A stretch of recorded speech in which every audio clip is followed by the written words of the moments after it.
The genesis for this film begins in Scotland in January 2008, just after I'd attended the annual Blackpool Pigeon event to promote Secrets of Champions and meet some old friends. I'd shared a trade stand with Frank Tasker, who also goes every year to sell a few young birds and meet his own group of fans. The short visit to Edinburgh was supposed to be a little vacation for me, a break from pigeon films, but it was not to be. It was sort of a heritage tour. My main destination was a 170-year-old department store that has a very catchy name, Jenner's. I've heard about Scotland's most famous store, named after a distant branch of my family, all my life. So I braved the terrible Scottish winter weather for a visit. I thought it'd be cool to buy some Jenner candy bars, Jenner calendars, Jenner clothes, and even some Jenner single malt scotch. And it was fun to take my camera in and capture the wonderful details of this classic Scottish landmark. In between the tourist stuff, I had lunch with a Scottish pigeon man, Dennis Grant, who kindly gave me a list of a dozen fanciers I just might want to visit if I ever took a break from shopping. Well, why not? Why not take just a wee bit of time and see how the boys who have to fly birds over the misty Pennine Mountains do things in the northernmost corner of the kingdom? I took Dennis's list and my sat-nav and set off to make a few new friends. One location on the list was the father and son team of Barry and Willie Kinnear, who live in Edinburgh.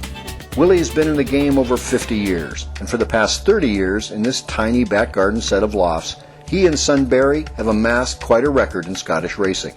They've won over 110 diplomas in national competition, and plenty of major wins, including a first open in the 2004 Scottish King's Cup. Warm, friendly people is the only way to describe the Kinnears, and Willie delighted in showing me many of his inventions that make racing easier. The lofts are full of gadgets and time savers like strings and pulleys to open and close their traps. Willie also showed me his fake owl, which he says he uses to convince young birds to never land on the roof of the house. His enthusiasm and gadgets are tempered by Barry's careful, methodical management and interest in trying new ideas like darkening to stay ahead of the competition. An equally enjoyable visit was with another 04 Scottish National winner, Brian Cunningham, who lives just outside Edinburgh. Brian is a very dangerous man, particularly in sprint and middle distance competition in this part of Scotland.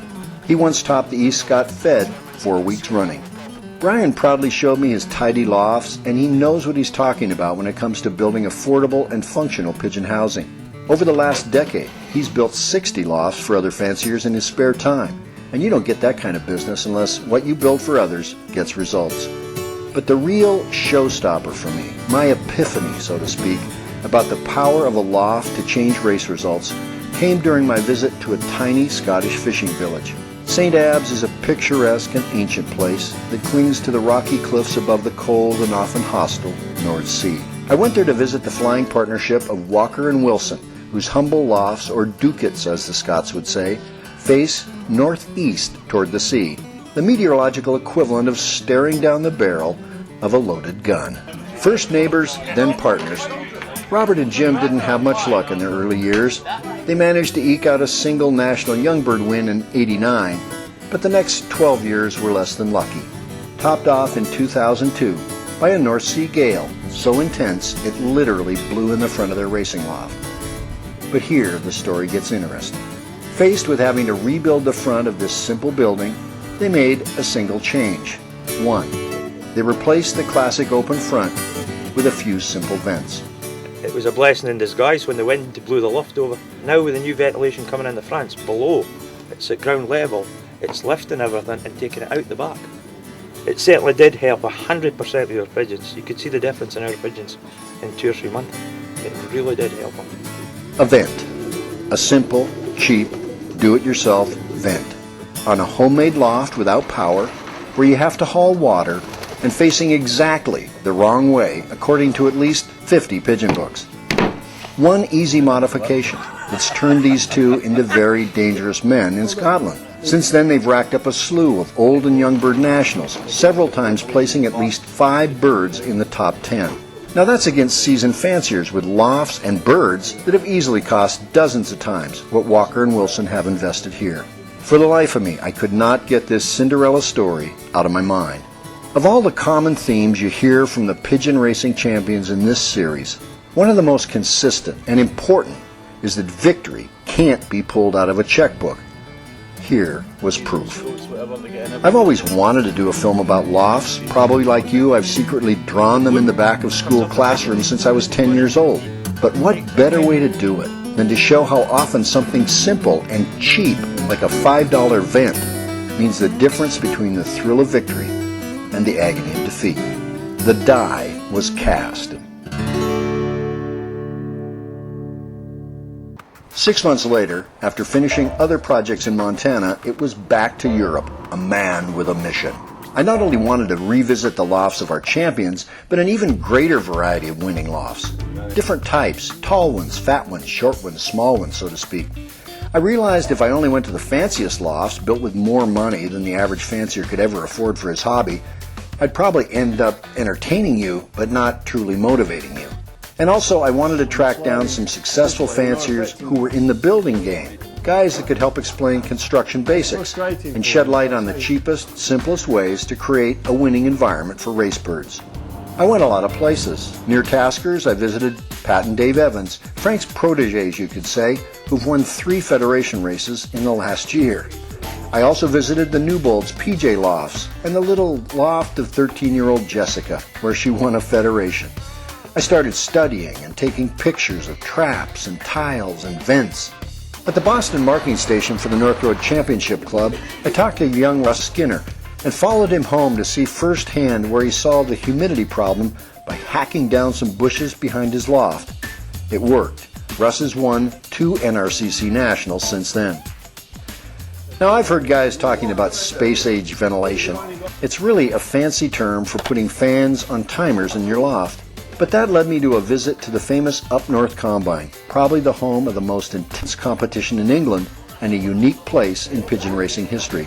It was here that hard-working miners living in tiny company houses had to build their pigeon lofts in allotments, putting a dozen or more competitors literally in the same back garden. Every bit as competitive on a square mile basis as Florida's famous Spring Hill is today, for example. I went up north to visit Dave Caldwell, an electrician by trade who was one of the first fanciers in the UK to adopt a totally mechanical ventilation system. But to give me perspective on the up north racing history and historic English lofts, Dave first took me to visit Maurice Surtees, who, with other fanciers, got the English Heritage Commission to designate this classic English loft and historic, protected building forever. A story so heartwarming, actor Robbie Coltrane included it in his television series Incredible Britain. These days, I think Maurice probably loves telling about the loft more than racing, and he did say Robbie was a really nice guy, just shorter than he thought he would be. They finally covered the once open windows on here, but there isn't a much more ironic comparison between the lofts of yesterday, like this open front heirloom, and the modern loft where Dave has used his years of ventilation and construction experience to create a carefully controlled environment. How things change. Another builder on my list was Chris Sutton, who I visited in the Midlands of England.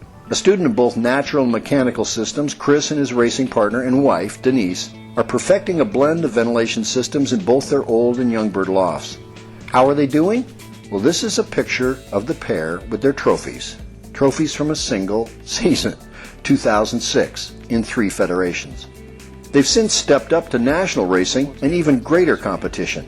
And I got to go with Chris for the basketing of a Midlands national race. They held their own in old birds, and their young birds were certainly up to the challenge, capturing a first and second in the North Midlands Young Bird Classic.